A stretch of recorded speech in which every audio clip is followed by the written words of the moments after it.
আসসালামু আলাইকুম রহমতুল্লাহি ওয়া বারাকাতুহু। চাল পড়া থেকে বাঁচার উপায়। আপনি চুরি করে ফেলেছেন।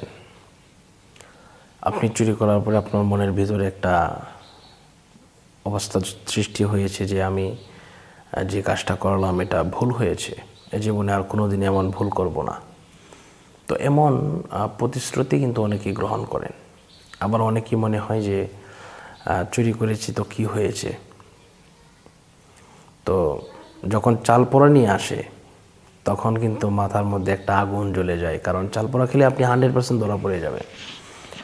এই জন্য চাল পোড়া থেকে আপনি কীভাবে বাঁচবেন, চাল পোড়া খেলে আপনার কোনো কিছু হবে না, আসুন আমরা সেই ব্যাপারে কিছু জেনে নিই।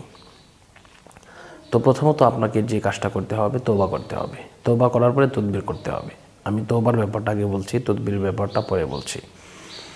তওবা হচ্ছে, আল্লাহ পাক, আমি যা করেছি ভুল করেছি, এ জীবনে আর কোনো দিন এমন গুনাহ করব না, এমন পাপ করব না। আল্লাহ আপনি আমাকে ক্ষমা করে দিন, মাফ করে দিন। এই প্রমিসটা, এই তওবাটা, এটাকে বলেই তওবা। এটা আপনি করবেন এবং সেটা মন থেকে করবেন। এরপরে আপনি যদি পারেন এটাও করতে পারেন যে আস্তাগফিরুল্লাহ রাব্বি মিন কুল্লি যামবি ওয়া আতুবু ইলাইহি লা হাওলা ওয়ালা কুওয়াতা ইল্লা বিল্লাহিল আলিয়্যিল আযীম। এটা আপনি পড়বেন।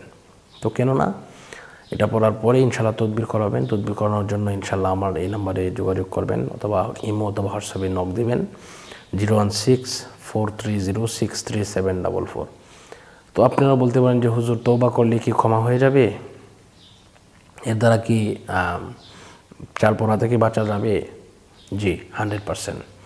কারণ আল্লাহ পাক রব্বুল আলামিন বলেছেন, ইল্লা মান তাবা ওয়া আমানা ওয়া আমিলা আমালান সালিহা ফাউলাইকা ইউবাদদিলুল্লাহু সাইয়্যাতিহিম হাসানাত ওয়া কানাল্লাহু গফুরুর রহিমা। অর্থাৎ আপনি যদি একটি পাপ করেন, আপনি যদি গুনাহ করেন, আপনার গুনাহটা যদি পাহাড় সমানও বড় হয়ে যায়, নদীর সমুদ্রের ফেনা পরিমাণও যদি হয়ে যায়, এরপরে আল্লাহ পাক রব্বুল আলামিন বলতেছেন ফাউলাইকা ইউবাদদিলুল্লাহু সাইয়্যাতিহিম হাসানাত। আল্লাহ পাক রব্বুল আলামিন ওই গুনাহগুলোকে নেক দ্বারা বদলায় দিবেন। সুবহানাল্লাহ। এজন্য আসুন আমরা এই আমলটি আমরা করব, পাশাপাশি তদবির করব। তদবির না করলে অবশ্যই আপনি ধরা পড়ে যাবেন। সাময়িকভাবে বাঁচার জন্য আপনাকে তদবির করতেই হবে, করতেই হবে, করতেই হবে।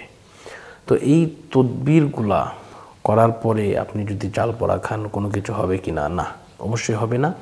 আপনি যদি এই তদবিরটা করান, 3 দিনের ভিতরে সারা পৃথিবীর যত কবিরাজ আছে, সমস্ত কবিরাজকে যদি এক জায়গায় করে যদি কেউ আপনার বিরুদ্ধে তদবির করায়, আপনার বিরুদ্ধে চাল পড়া, আয়না পড়া, বাটি পড়া, এগুলো যদি করায়, ইনশাআল্লাহ আমি আপনাদেরকে কথা দিচ্ছি, আপনাদের কোনো কিছুই হবে না। আপনাদের সব কিছু সুন্দরভাবে হেফাজতে থাকবে ইনশাআল্লাহ। তো সকলের সুস্বাস্থ্য এবং দীর্ঘায়ু কামনা করছি। এই মুহূর্তে বিদায় নিচ্ছি। সকলে সুস্থ থাকুন, সুন্দর থাকুন, ভালো থাকুন। আসসালামু আলাইকুম ওয়া রাহমাতুল্লাহি ওয়া বারাকাতুহু।